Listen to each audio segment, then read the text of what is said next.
I used to get so frustrated with my double bass drumming. One day I'd feel locked in, feeling unstoppable, and the next, well, a complete hot mess of garbage.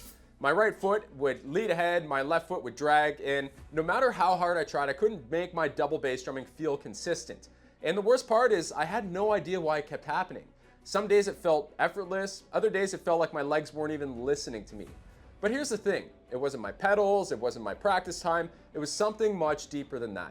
And if you've been struggling with this, it's probably the same thing holding you back too. Because today, I'm not just gonna tell you how to fix it, I'm gonna show you exactly what changed my double bass drumming forever, and once you understand this, you'll start improving immediately.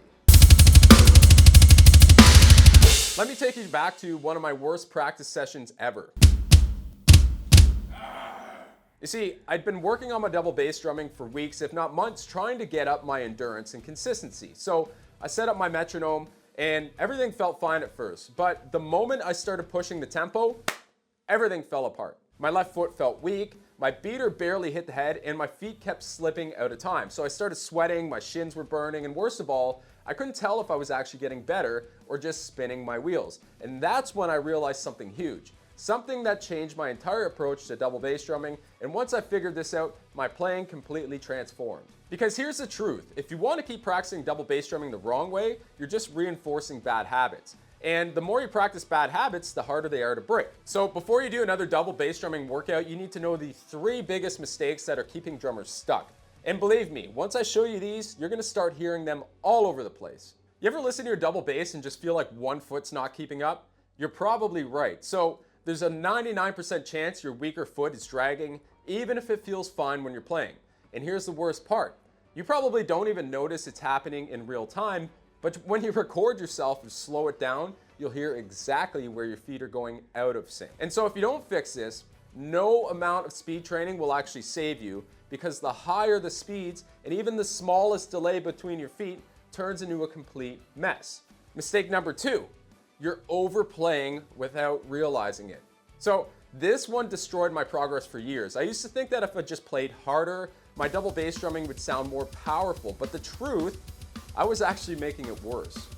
And so every extra little bit of force I was using wasn't just draining my stamina, it was throwing off my timing. And so the more effort I put in, the sloppier my playing became. And I'll show you how to fix this in a second, but first, let's talk about the biggest mistake of them all. And that's mistake number 3. You're not training your weak foot in a musical context. You see, a lot of drummers think that their weak foot is just too slow, and the best way to fix it is by isolating it. But here's the problem. Your left foot isn't just weak, it's uncoordinated in actual musical context of the double bass drumming.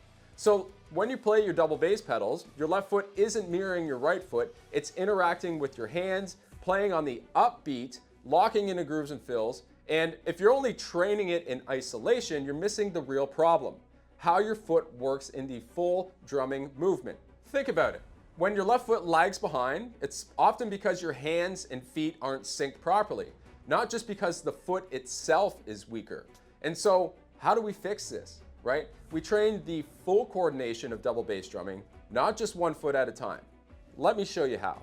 The first step is we're going to use a foot unison drill, and this will help you fix your timing issues. So we need to rewire our brains to hear our feet as one unit, and here's how. What we'll do is set the metronome to 100 BPM, and instead of alternating, we're going to play both feet together on every quarter note. And if you hear even the slightest delay, you want to slow it down before moving up.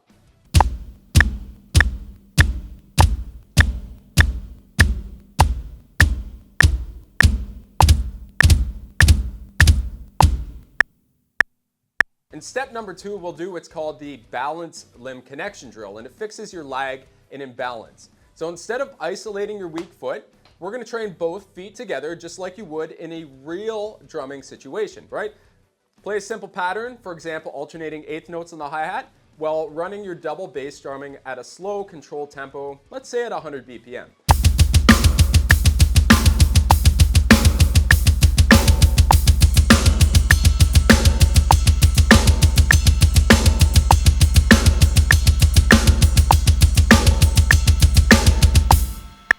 So we want to focus on keeping both feet evenly spaced listen for any flams or timing inconsistencies. And what you're going to do is gradually increase the speed while maintaining balance and coordination with your hands. So you want to switch up the hand patterns too.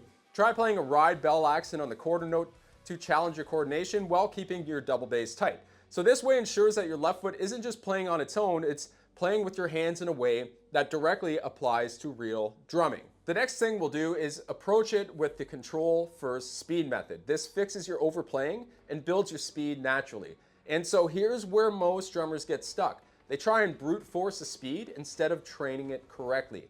Instead, we need to work inside of what's called your zone of proximal development, which is also called your challenge zone. So this means practicing just beyond your comfort zone where it's challenging, but it's not sloppy.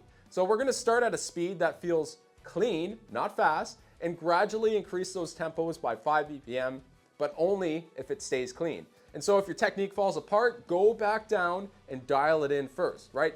This method forces your body to adapt without getting sloppy, and that's the key to real progress. All right, so you've got the tools to start fixing your double bass, but here's the thing. Just watching this video isn't enough, and you need step-by-step system that keeps you improving week after week. And that's exactly why I created the Full-Time Drummer, to take out all of the guesswork and give you a clear roadmap to fast, controlled, and consistent double bass drumming. Now, if you're serious about improving, click the link down in the description or the pinned comment below, and let's work together to get your drumming locked in for the long haul.